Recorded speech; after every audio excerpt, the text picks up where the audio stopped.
മാളത്തോരു മുമ്പയുടെ ഇന്നത്തെ വിശേഷത്തിലേക്ക് എല്ലാവർക്കും സ്വാഗതം. അലീന തിരിച്ചു വന്നതും മുത്തശ്ശിക്ക് ഒരുപാട് സന്തോഷമാവുന്നുണ്ട്. മുത്തശ്ശി ചോദിക്കുന്നുണ്ട്, മോളെ അലീനെ നീ തിരിച്ചു പോയില്ലായിരുന്നോ? ഇത് കേട്ടിട്ട് മനു പറയുന്നുണ്ട്, മുത്തശ്ശി പോവാൻ വേണ്ടി നിൽക്കുമായിരുന്നു, ഞാനാ തിരിച്ചു കൊണ്ടുവന്നത്. ഓ, അപ്പോൾ വൈജയന്തി ഒന്നും പറഞ്ഞില്ല മോനെ എന്ന് മുത്തശ്ശി ചോദിക്കുന്നുണ്ട്. മുത്തശ്ശി, ഞാൻ വരുന്ന സമയത്തെ എൻ്റെ കൂടെ ഞാൻ ഹരിയെ കൂടി കൂട്ടിയിട്ടുണ്ടായിരുന്നു. അവൻ സത്യങ്ങളെല്ലാം പറഞ്ഞു. പിന്നെ ഇന്ന് രാവിലെ ഞാൻ വീട്ടിൽ വെച്ചിട്ട് അവന് 2 പൊട്ടിക്കൽ കൊടുത്തു. പിന്നെ പോലീസ് മുറിയിലുള്ള ചോദ്യവും ചോദിച്ചപ്പോൾ സത്യങ്ങളെല്ലാം തത്ത പറയുന്ന പോലെ അവൻ പറഞ്ഞു. ഇത് കേട്ടിട്ട് മുത്തശ്ശി പറയുന്നുണ്ട്, മോനെ വൈജയന്തിക്ക് അപ്പോൾ വിശ്വാസമായിട്ടുണ്ടാവുമല്ലേ? എന്താ മുത്തശ്ശി വിശ്വാസമില്ലാതിരിക്കാൻ? പൊട്ടിയൊന്നും അല്ലല്ലോ നമ്മുടെ ആൻറ്റി എന്നിങ്ങനെ മനുവും ചോദിക്കുന്നുണ്ട്. മുത്തശ്ശി പറയുന്നുണ്ട്, എടാ നമ്മുടെ ഹരി ഉണ്ടല്ലോ, അവനൊരു കള്ളനാ കേട്ടോ. അവനെ ചില്ലറക്കാരനൊന്നുമല്ല, നല്ല കള്ളത്തരമുണ്ട് അവൻ്റെ കയ്യിലെന്ന് പറയുവാണ്. അത് കേട്ടിട്ട് നമ്മുടെ മനു പറയുന്നുണ്ട്, മുത്തശ്ശി ഇവളും മറ്റും ഒട്ടും മോശമൊന്നും അല്ല കേട്ടോ. അത് കേട്ടിട്ട് അലീന വളരെ വിഷമത്തോടെ ഇങ്ങനെ മനുവിനെ നോക്കുന്നുണ്ട്. ഇവളെ ചെയ്യാത്ത തെറ്റിനെന്തിനാ ഏറ്റു പറഞ്ഞത്? അവൾ തന്നെയാണ് ക്യാഷ് എടുത്തതെന്നും ഇന്ന് ആ ക്യാഷൊന്നും പറഞ്ഞിട്ട് തിരിച്ചു കൊടുത്തിരിക്കുന്നു. നമ്മളൊരു തെറ്റ് ചെയ്തില്ലെങ്കിൽ അതിൽ ഉറച്ചു നിൽക്കുകയല്ലേ മുത്തശ്ശി വേണ്ടത്? അത് കേട്ടിട്ട് അലീന കരഞ്ഞുകൊണ്ട് പറയുന്നുണ്ട്, മനുവേട്ട എല്ലാവരും കൂടെ എന്നെ കള്ളി എന്ന് വിളിച്ചു. ഞാൻ കട്ടെന്ന് പറഞ്ഞപ്പോൾ സങ്കടം കൊണ്ട് ചെയ്തു പോയതാ എന്നിങ്ങനെ പറയുമ്പോൾ കണ്ടില്ലേ മുത്തശ്ശി, അവൾ കരയൊന്നും വേണ്ടെന്ന് മനു പറയുന്നുണ്ട്. ഉടനെ അലീന പറയുന്നുണ്ട്, മനുവേട്ടൻ എന്നെ കുറ്റം പറഞ്ഞിട്ടല്ലേ ഞാൻ കരയുന്നതെന്നാണ് അലീന പറയുന്നത്. അപ്പോൾ മനു പറയുന്നുണ്ട്, ശരി, ഞാനൊന്നും പറയുന്നില്ല, നീ കരയൊന്നും വേണ്ട, കണ്ണൊക്കെ തുടയ്ക്ക്, എന്നിട്ടേ പോയി പെട്ടെന്നൊരു നല്ല ചായ ഇട്ട് കൊണ്ടുപോകാം മോളെ. എനിക്ക് നന്നായി വിശക്കുന്നുണ്ട്, ഞാൻ ഒന്നും കഴിക്കാതെ വീട്ടിൽ നിന്നും വന്നിരിക്കുന്നത്. നീ കൊണ്ടുപോയി ആ ബാഗൊക്കെ താഴെ വെക്കുകയെന്ന് പറയാണ്. അപ്പോൾ പെട്ടെന്ന് തന്നെ അലീന ബാഗെല്ലാം അവിടെ റൂമിൽ കൊണ്ടുപോയി വെച്ച് മനുവിനെ ഇങ്ങനെ നോക്കുന്നുണ്ട്. അങ്ങനെ അലീന പുഞ്ചിരിക്കുകയാണ് മനുവിൻ്റെ മുഖത്ത് നോക്കിയിട്ട്. ഞാൻ കഴിക്കാനും കൂടെ എടുക്കട്ടെ മനുവേട്ടാന്ന് ചോദിക്കാനാ. ഒന്നും കുറയ്ക്കണ്ട, നീ എടുത്തു എന്ന് മനുവും പറയുന്നുണ്ട്. അലീന അങ്ങ് പോയതും ഡോർ അടയ്ക്കുന്നുണ്ട്. എന്നിട്ട് മുത്തശ്ശിയോട് പറയുന്നുണ്ട്, എന്താ മുത്തശ്ശി എങ്ങനെയുണ്ടെന്ന് മനു ചോദിക്കുമ്പോൾ മുത്തശ്ശി പറയുന്നുണ്ട്, കണ്ടോടാ മനു, അവളുടെ സ്നേഹം കണ്ടോ? എല്ലാവരും എന്തെല്ലാം അവളെ പറഞ്ഞു, പക്ഷെ അവളതെല്ലാം എത്ര പെട്ടെന്നാണ് ക്ഷമിച്ചത്. എത്ര നമ്മുടെ വൈജയുടെ ആട്ടും തുപ്പും കേട്ടാലും അവൾക്ക് ഇവിടെ നിൽക്കുന്നതാടാ ഇഷ്ടം. എനിക്കത് പലപ്പോഴും തോന്നിയിട്ടുണ്ട് എന്ന് മനുവിനോട് ഇങ്ങനെ മുത്തശ്ശി പറയുന്നുണ്ട്. ശരിയാ മുത്തശ്ശി, അവൾക്ക് ഇത്തിരി സ്നേഹം കൊടുത്താൽ മതി, അവൾ എന്തും സഹിക്കുമെന്ന് മനുവും പറയുന്നുണ്ട്. മുത്തശ്ശി പറയുന്നുണ്ട്, എടാ മനു, അവൾ എന്നോടൊരു ദിവസം പറയുക, അവൾക്ക് സ്വന്തം കുടുംബത്തിൽ നിൽക്കുന്നത് പോലെയാണ് ഇവിടെ തോന്നുന്നതെന്നും അവൾ പെരുമാറുന്നതാണെങ്കിലോ ഇവിടെ എല്ലാവരോടും അവളുടെ സ്വന്തം ആൾക്കാരോട് പെരുമാറുന്ന പോലെ അവൾ പെരുമാറുന്നേ. ഇത് കേട്ട് മനു പറയുന്നുണ്ട്, അത് സ്വന്തമായിട്ട് ആരും ഇല്ലാത്തവർക്കല്ലേ അമ്മേ മുത്തശ്ശി അതിൻ്റെയൊക്കെ വില അറിയത്തുള്ളൂ. എന്തായാലും മോനെ, നീ വന്ന സമയം നല്ല സമയം തന്നെയാടാ. നീ വന്നില്ലായിരുന്നെങ്കിൽ ആ കുട്ടിയുടെ കണ്ണീര് കാണേണ്ടി വരുമായിരുന്നു എന്നിങ്ങനെ മുത്തശ്ശി പറയുമ്പോൾ മനു പറയുന്നുണ്ട്, മുത്തശ്ശി ഒന്നും തീരുമാനിക്കാനായിട്ടില്ല. എന്നൊരു പ്രസ്റ്റീജ് ഇഷ്യൂ ആയിട്ട് നമ്മുടെ ആൻറ്റി ഇത് എടുത്തു കഴിഞ്ഞാൽ അലീനയ്ക്ക് ഒരു രക്ഷയുമില്ല കേട്ടോ. പക്ഷേ എന്തായാലും അങ്കിളിന് കാര്യങ്ങളൊക്കെ മനസ്സിലായിട്ടുണ്ട് എന്നിങ്ങനെ മനുവും പറയുന്നുണ്ട്. പിന്നീട് മനുവും ബാലചന്ദ്രനും കൂടി ടേബിളിലിരുന്നിട്ട് ചായ കുടിക്കുകയാണ്. ചായ കുടിച്ച് കൊണ്ടിരിക്കുമ്പോൾ മനു പറയുന്നുണ്ട്, ഹായ്, ചായ എന്ന് വെച്ചാൽ ഇതാണ്, അടിപൊളിയായിട്ടുണ്ട്, നന്നായിട്ടുണ്ട് അലീന എന്ന് പറയുമ്പോൾ അലീന നന്നായി എന്ന് പൊഞ്ചിരിക്കുന്നു. അത് കണ്ടിട്ട് നമ്മുടെ മനു പറയുന്നുണ്ട്, മഴയും മിന്നലും ഇടിയും എല്ലാം തീർന്നിട്ട് ഒരു മഴവില്ല് വിരിഞ്ഞ പോലെ ഉണ്ടല്ലോ അലീന നിൻ്റെ മുഖത്ത് എന്നിങ്ങനെ പറയാം കേട്ടോ. ഇല്ല എന്ന് പറഞ്ഞ് അലീന കിച്ചണിലേക്ക് പോകുന്ന സമയത്ത് മനു തിരിഞ്ഞുകൊണ്ട് ചോദിക്കുന്നുണ്ട്, പിന്നെ ഞാൻ എങ്ങനെ പറയണം? കാർമേഘം ഉരുണ്ടുകൂടിയതുപോലെ എന്ന് പറയണോ? ഇത് കേട്ടിട്ട് നമ്മുടെ ബാലചന്ദ്രനും പുഞ്ചിരിക്കുന്നുണ്ട്. ഞാൻ ചായ എടുത്തുകൊണ്ട് വരാം എന്ന് അലീന പറയുമ്പോൾ മനു ചോദിക്കുന്നുണ്ട്, നീ പലഹാരം കഴിച്ചോ? ഇല്ല. എന്നാൽ ശരി, 3 ആൾക്കുള്ളത് ഇങ്ങോട്ട് പോരട്ടെ. അപ്പോൾ നമ്മുടെ ബാലചന്ദ്രൻ ചിരിച്ചുകൊണ്ട് അലീനയോട് ചോദിക്കുന്നുണ്ട്, ഓഹോ, അപ്പോൾ എല്ലാം ഉണ്ടാക്കി വെച്ചിട്ട് പതുക്കെ ഇവിടുന്ന് മുങ്ങാനുള്ള പരിപാടിയായിരുന്നു അല്ലേ? എന്നാൽ അലീന 3 പേർക്കുള്ള ഭക്ഷണം കൊണ്ടുവരട്ടെ എന്ന് മനു പറയുന്നത് കേട്ടിട്ട് ഒന്നിങ്ങനെ ചിന്തിച്ച് നിൽക്കുന്നുണ്ട്. അവളോടും കൂടെ കഴിക്കാനാണല്ലോ മനു പറയുന്നത്, എന്ത് വേണമെന്ന് ആലോചിക്കുകയാണ്. പെട്ടെന്ന് അലീന ഞാൻ എടുത്തിട്ട് വരാം എന്ന് പറഞ്ഞ് കിച്ചണിലേക്ക് പോകുന്നുണ്ട്. ബാലചന്ദ്രനും മനുവും കൂടി കൈ കഴുകാൻ വേണ്ടി പോകുന്നുണ്ട്. വാഷിംഗ് ബസ്സിനടുത്തെത്തുമ്പോൾ നമ്മുടെ മനു പറയുന്നുണ്ട്, ചിലവർ നമ്മുടെ ആൻറ്റി ഉണ്ടല്ലോ, പഠിച്ചാലും ബാങ്കിലൊക്കെ ജോലിയാണെന്ന് പറഞ്ഞാലും വിവേചന ബുദ്ധിയില്ല. ഇത് കേട്ടിട്ട് നമ്മുടെ ബാലചന്ദ്രൻ പറയുന്നുണ്ട്, ആഗ്രയിലൊക്കെ പോയി പഠിച്ചതാ, ടീച്ചറായിട്ടൊക്കെ ജോലി ചെയ്തിട്ടുണ്ട്. എന്നാൽ മനു ഇത് കേട്ടിട്ട് പറയുന്നുണ്ട്, എന്തെന്ന് പറഞ്ഞാലും എത്ര പഠിച്ചെന്ന് പറഞ്ഞാലും എത്ര വലിയ ജോലി എന്ന് പറഞ്ഞാലും ചിലർക്കൊക്കെ കുറച്ച് അഹങ്കാരം ഉണ്ടാവും. അതവരെ പറഞ്ഞിട്ടും കാര്യമില്ല. ഇത് കേട്ട് ബാലചന്ദ്രനും പറയുന്നുണ്ട്, ആ നീ പറയുന്നത് ശരിയാ, അവൾ ചില നേരത്തെ സൈക്കോയാ. അവളുടെ മൂഡ് പോയാലുണ്ടല്ലോ ഈ കുടുംബം മൊത്തം പിന്നെ ഭയങ്കര ശോകാവസ്ഥയാടാ. പിന്നെ ഈ കുടുംബത്തിൽ എനിക്കൊക്കെ ഒരു ഡിപ്രഷൻ വന്നു പോയാലുണ്ടല്ലോ ആരും അറിയത്തു പോലും ഇല്ല എന്നിങ്ങനെ ബാലചന്ദ്രൻ പറയുന്നുണ്ട്. എന്തായാലും അങ്കിളെ, അവളുടെ പേരിൽ ഇങ്ങനെ ദുഷിച്ച ആരോപണങ്ങളൊക്കെ വരുമ്പോഴേ അങ്കിൾ ഒന്ന് ശ്രദ്ധിച്ചേക്കണേ. അവളെ മനസ്സിലാക്കുന്ന ആരെങ്കിലുമൊക്കെ ഒരാളെങ്കിലും ഉണ്ടെന്ന് അവൾക്ക് മനസ്സിലായി കഴിഞ്ഞാൽ അവൾ എങ്ങനെയെങ്കിലും പിടിച്ചു നിന്നോളും. മനു, എനിക്ക് ഒരു പരിധി കഴിഞ്ഞ് അവളെ സപ്പോർട്ട് ചെയ്യാൻ പറ്റത്തില്ല. എന്താണെന്നറിയാവോ, അത് പിന്നെ പല സംശയങ്ങൾക്കും ഇടയാക്കും. നിനക്ക് ഞാൻ പറയുന്നത് മനസ്സിലാവുന്നില്ലേ എന്ന് ബാലചന്ദ്രൻ ചോദിക്കുന്നുണ്ട്. ആ, എനിക്ക് മനസ്സിലാവുന്നുണ്ട് അങ്കിൾ എന്ന് മനുവും പറയുന്നുണ്ട്. അങ്കിളിനറിയാവോ പ്രജിതാ മമ്മിയെ എത്ര നല്ല സ്ത്രീയാണെന്ന് അറിയാവോ? അവർ വളർത്ത കുട്ടിയാണ് നമ്മുടെ അലീന. അവൾക്ക് വേറെ ഏത് സ്ഥലത്താണെങ്കിലും നല്ല ശമ്പളത്തോടു കൂടി ജോലി കിട്ടും. പക്ഷെ അതൊന്നും വേണ്ടാന്ന് പറഞ്ഞ് അവൾ ഇവിടെ നിൽക്കുന്നത് അത്രയും ഇഷ്ടമുണ്ടായതുകൊണ്ട് മാത്രം എന്നിങ്ങനെ നമ്മുടെ മനു പറയുകയാണ്. അപ്പോഴേക്കും അലീന പലഹാരമെല്ലാം എടുത്തുകൊണ്ട് ടേബിൾ കൊണ്ടുവന്ന് വെക്കുന്നുണ്ട്.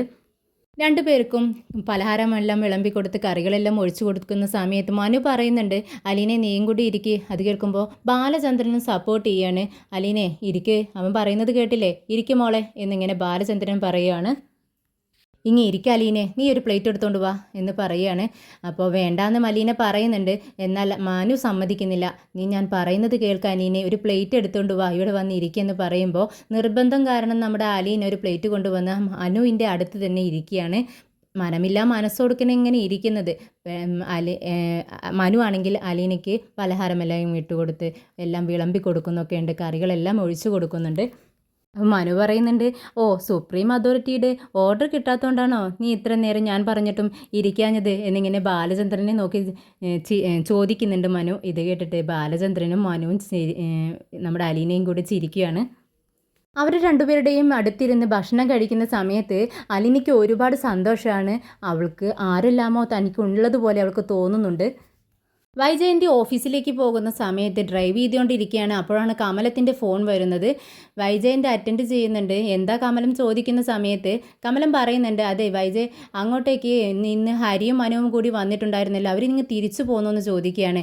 അപ്പോൾ വൈജയന്തി പറയുന്നുണ്ട്, ഞാൻ വീട്ടിൽ നിന്നും ഇറങ്ങിയ സമയത്ത് ഹരി വീട്ടിൽ നിന്നും ഇറങ്ങിപ്പോയിരിക്കണു, പക്ഷെ മനു വീട്ടിൽ തന്നെ ഉണ്ട്. ഓ ആണോ, ഇവിടെ നിന്ന് അവർ രണ്ടുപേരും ഒരുമിച്ചാണല്ലോ വന്നത് എന്നിങ്ങനെ കമലം പറയുന്നുണ്ട്. ആ, ഹരി വീട്ടിൽ നിന്നും ഇറങ്ങിപ്പോയതാ.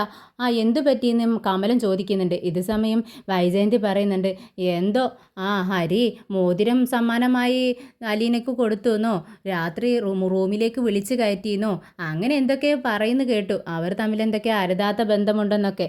എനിക്കെന്തായാലും പറയാൻ പറ്റാത്ത കേസാ, ഒരു അളിഞ്ഞ കേസാ എന്നിങ്ങനെ വൈജയന്തി ഇങ്ങനെ പറയുകയാണ്. അത് കേട്ടിട്ട് കമലത്തിന് ആകെ ടെൻഷൻ ആവുന്നുണ്ട്. ദേ വൈജയ്, നീ എന്തായി പറയുന്നത്? നിങ്ങളോട് നിൽക്കുന്ന വേലക്കാരെ നിങ്ങൾക്ക് അടക്കി നിർത്താൻ കഴിയില്ലേ എന്നിങ്ങനെ ചോദിക്കുകയാണ് കമലം. ഇത് കേട്ടിട്ട് വൈജയന്തി പറയുന്നുണ്ട്, അതിന് മനു സമ്മതിക്കണ്ടേ? അവളുടെ ഭാഗം പിടിച്ച സംസാരിക്കുന്നത്. സ്വന്തം അനുജനെയാണ് അവൻ തള്ളി പറഞ്ഞത്. ദേ, അനുജനാണോ വലുത് അതോ വല്ല വേലക്കാരിയാണോ? ഇതൊന്നും അവനക്ക് ഒരു കാര്യവുമില്ല. വെറുതെ അവളെ പൊക്കിക്കൊണ്ട് സംസാരിക്കുന്നു, അവനെ അടിച്ചമർത്തിയിട്ടും സംസാരിക്കുന്നു. ഇതൊക്കെ വല്ല കാര്യമുണ്ടോ ഇതിനൊക്കെ അവനിക്ക് എന്ന് ചോദിക്കുകയാണ്. എനിക്കൊന്നും മനസ്സിലാവുന്നില്ല വൈജയ് എന്നിങ്ങനെ പറയുകയാണ് നമ്മുടെ കമലം. അപ്പോൾ വൈജയന്തി തുറന്ന് പറയുകയാണ്, അതെ നീ മനുവിനെ ഇന്ന് സൂക്ഷിച്ചോ. മറ്റവളുണ്ടല്ലോ അലീന, അവനെ കയ്യിലെടുത്തിരിക്കുകയാണ്, നീ ഒന്ന് സൂക്ഷിക്കുന്നത് നല്ലതാ കമലം എന്ന് പറയുകയാണ്. ഇതുകൂടെ കേട്ടതും കമലത്തിന് അങ്ങ് ഭയങ്കര ടെൻഷനാവുകയാണ്. ദേ, ചെകിട്ടത്ത് 2 എണ്ണം കൊടുത്തിട്ട് അങ്ങ് പറഞ്ഞു വിടാമായിരുന്നില്ല വൈജയന്തി ചോദിക്കുകയാണ്. വൈജയന്തി പറയുന്നുണ്ട്, ദേ സമ്മതിക്കണ്ടേ, ദേ അവൻ കൂട്ടിക്കൊണ്ടു വന്നതല്ലേ, ബാലചന്ദ്രനും കൂടിയാണ് ഒപ്പം പോയിട്ടുണ്ടായിരുന്നത്. പിന്നെ നമ്മുടെ അമ്മയുടെ കാര്യം പറയുകയാണെങ്കിൽ അമ്മയ്ക്ക് അവളെ അത്രയ്ക്ക് ഇഷ്ടമാണ്. ഞാൻ ഒറ്റയും, ഞാൻ പറയുന്നത് കേൾക്കാൻ ആരുമില്ല. ഇങ്ങനെ പോയാലും മനുവിനെ അവൾ വളച്ചെടുക്കുമെന്ന് വൈജയന്തി തുറന്ന് പറയുന്നുണ്ട്. പിന്നെ അതൊക്കെ അവളുടെ മനസ്സിലിരിക്കത്തേയുള്ളൂ. പിന്നെ മനുവിനുള്ള പെണ്ണിനെയൊക്കെ ഞാൻ കണ്ടുവച്ചിട്ടാണ് ഇരിക്കുന്നത്. ആ കുട്ടി ആരെന്നറിയാവോ? പണ്ട് മനുവിനോടൊപ്പം പഠിച്ചിട്ടുള്ള കുട്ടിയാണ്. വൈജ അറിയും, നല്ല ഫ്രണ്ട്സായിരുന്നു അവർ. എനിക്കറിയാമെന്ന് വൈജയന്തിയും പറയുന്നുണ്ട്. ശരി ശരി, എന്നാലും അവന് വന്നു കഴിഞ്ഞാൽ ഞാനൊന്ന് ചോദിക്കട്ടെ അവനോടെന്ന് പറഞ്ഞ് കമലം ഫോൺ കട്ട് ചെയ്യുന്നുണ്ട്. പുറത്ത് കാറിൻ്റെ സൗണ്ട് കേട്ട് കമലം പുറത്തേക്ക് ഇറങ്ങി നോക്കുന്നുണ്ട്. അത് മനുവായിരുന്നു. മനു അകത്തേക്ക് കയറി വന്നതും വേഗം നാലുപുറം നോക്കുന്നുണ്ട്. എന്നിട്ട് കമലത്തിനോട് ചോദിക്കുന്നുണ്ട്, മനു ഹരി വന്നില്ലേ അമ്മേ എന്ന് ചോദിക്കുകയാണ്. അപ്പോൾ കമലം പറയുന്നുണ്ട്, ഇവിടെ നിന്ന് നിങ്ങൾ രണ്ടുപേരും അല്ലേടാ ഇറങ്ങിപ്പോയത്, അവൻ എവിടെയെന്ന് കമലം ചോദിക്കുമ്പോൾ മനു പറയുന്നുണ്ട്, അതെ അവൻ കടപ്പാട്ടൂരുടെ വീട്ടിൽ നിന്നും ഒറ്റ ഇറങ്ങിപ്പോക്കാം, ഇങ്ങോട്ടേക്ക് വന്നിട്ടുണ്ടായിരുന്നു ഞാനും ചിന്തിച്ചു, ഇല്ല അവൻ ഇങ്ങോട്ട് വന്നിട്ടില്ല എന്നിങ്ങനെ പറയാണ്. പെട്ടെന്ന് മനു ഫോൺ എടുത്ത് വിളിക്കുന്നുണ്ട് ഹരിക്ക്. അവൻ്റെ ഫോൺ സ്വിച്ച് ഓഫ് ആണല്ലോ അമ്മേ എന്ന് പറയുമ്പോൾ കമലം പറയുന്നുണ്ട്, എങ്ങനെ സ്വിച്ച് ഓഫ് അല്ലായിരിക്കും, സ്വിച്ച് ഓഫ് ആയിരിക്കുമല്ലോ, അതെന്താ അമ്മ അങ്ങനെ പറയുന്നത്, അല്ല നീ അവനെ കടപ്പാട്ടൂരിലെ വീട്ടിലേക്ക് കൂട്ടിക്കൊണ്ടു പോയിട്ട് അവരുടെ മുന്നിലെല്ലാം വെച്ച് നീ അവനെ നാണം കെടുത്തിയില്ലടാ എന്ന് ചോദിക്കുകയാണ്. ഇത് കേട്ടിട്ട് മനുവിനെ കാര്യങ്ങളെല്ലാം കിട്ടി. ഓ അതാണ് അമ്മയ്ക്ക് ഇത്രയ്ക്ക് വിഷമായി പോയെന്ന് മാനു ചോദിക്കുന്നുണ്ട്. എനിക്ക് വിഷമാവൂടാ, എൻ്റെ മോനെ വല്ലവന്മാരുടെ മുന്നിൽ വെച്ച് അധിക്ഷേപിച്ചാലും മാനം കെടുത്തിയാലേ എനിക്കും വിഷമാവും. ഓ നിങ്ങളുടെ മകൻ അതായത് ഹരി ചെയ്തതെന്താണെന്ന് നിങ്ങൾക്ക് അറിയാവോ എന്ന് മനുവും ചോദിക്കുന്നുണ്ട്. എനിക്കൊന്നും കേൾക്കേണ്ട എന്നിങ്ങനെ പറയുമ്പോൾ മനു പറയുന്നുണ്ട്, അമ്മേ അവൻ അവിടെ പോയിട്ട് ഭയങ്കര ചേറ്റത്തരമാണ് കാണിച്ചത്, എന്ത് ചെയ്താലും അവൻ നിൻ്റെ അനിയനല്ലേടാ, നീ അവൻ്റെ കൂടെയല്ലേ നിൽക്കേണ്ടത് എന്നിങ്ങനെ കമലവും ചോദിക്കുന്നുണ്ട്. എടാ നീ അവൻ്റെ ചേട്ടനല്ലേ, നീയല്ലേ എല്ലാത്തിനും അവൻ്റെ കൂടെ നിൽക്കേണ്ടതെന്ന് കമലം ചോദിക്കുമ്പോൾ മനു പറയുന്നുണ്ട്, ഓഹോ അവൻ എന്ത് കൊള്ളരുതാത്തമരം കാണിച്ചാലും ഞാൻ അവൻ്റെ കൂടെ നിൽക്കണമെന്നാണോ അമ്മ പറയുന്നത്, ആ അങ്ങനെ തന്നെ അവൻ ഈ തെറ്റൊക്കെ ചെയ്തു എന്ന് അവിടെ ആർക്കും വിശ്വസിച്ചിട്ടുണ്ടായിരുന്നില്ലല്ലോ, പക്ഷേ നീയല്ലേ അവനെ ഇവിടെ നിന്നും അടിച്ച് അവനെ കൊണ്ട് സത്യങ്ങളെല്ലാം പറയിപ്പിച്ചത്, അതെല്ലാം നീ എന്തിനാ അവിടെ പോയി വിളമ്പി എന്നിങ്ങനെ ചോദിക്കുകയാണ് കമലം. ഓ അപ്പോൾ ഞാൻ അവനെ കൊണ്ട് സത്യം പറയിപ്പിച്ചതാണ് തെറ്റായി പോയത്, അപ്പോൾ അവിടെ നടന്ന അംഗമെല്ലാം ലൈവായിട്ട് ഇവിടെ കിട്ടിയിരിക്കണമല്ലോ എന്നിങ്ങനെ അർത്ഥത്തിൽ ഇങ്ങനെ മനു ചോദിക്കുമ്പോൾ നമ്മുടെ കമലം നിന്നും പരുങ്ങുകയാണ്. ഞാനവിടെ എത്തിയില്ലായിരുന്നെങ്കിലുണ്ടല്ലോ എല്ലാവരും കൂടെ ഒരു പാവപ്പെട്ട പെൺകുട്ടിയെ വ്യഭിചാരിണിയാക്കി കള്ളിയാക്കി കയ്യിലുണ്ടായിരുന്ന പൈസ എല്ലാം തട്ടിപ്പറിച്ച് ആ വീട്ടിൽ നിന്നും ഇറക്കി വിട്ടേനെ എന്ന് മനു പറയുമ്പോൾ, എന്തെങ്കിലും ആയിക്കോട്ടറാ, ആരൊക്കെ അവൾക്ക്, ആരുമില്ലാത്ത പെണ്ണല്ലേ അവൾക്ക് എന്ത് വന്നാലും നിനക്കെന്താടാ എന്നിങ്ങനെ ചോദിക്കുകയാണ്. അവളൊരു വീട്ടുവേലക്കാരിയല്ലടാ, അവളിങ്ങനെ കളക്ടർ ആവാനൊന്നും അല്ലല്ലോ പോണത്, ഇവിടെ അല്ലെങ്കിൽ മറ്റൊരു വീട്ടിൽ പിഴച്ചു പോകത്തല്ലോ അവളോ, അങ്ങനെ തന്നെ ആവത്തുള്ളൂ എന്നിങ്ങനെ ശപിച്ചുകൊണ്ട് പറയാണ് കമലം. മേക്കപ്പെട്ട് പുറത്തേക്ക് ഇങ്ങനെ ഇളിച്ചു കാട്ട്, അകത്തിങ്ങനെ അഹങ്കാരവും വരച്ച് നടക്കുന്ന നിങ്ങളെക്കാളും 100 ഇരട്ടി അന്തസ്സുള്ളവള അലീന എന്നങ്ങ് ദേഷ്യത്തിലും സങ്കടത്തോടും കൂടി നമ്മുടെ മനു വിളിച്ച് പറയുന്നുണ്ട്. എന്നാൽ നീ പോയി അവളെ അങ്ങ് കെട്ടിക്കെടാന്ന് പെട്ടെന്ന് കമലം അങ്ങ് പറയുകയാണ്. ഇത് കേട്ടിട്ട് മനു പറയുന്നുണ്ട്, ആ ആയിക്കോട്ടെ, അത് ഞാൻ ആലോചിച്ച് സമയമെടുത്ത് തീരുമാനമെടുത്തോളാം എന്ന് മനുവും പറയുകയാണ്.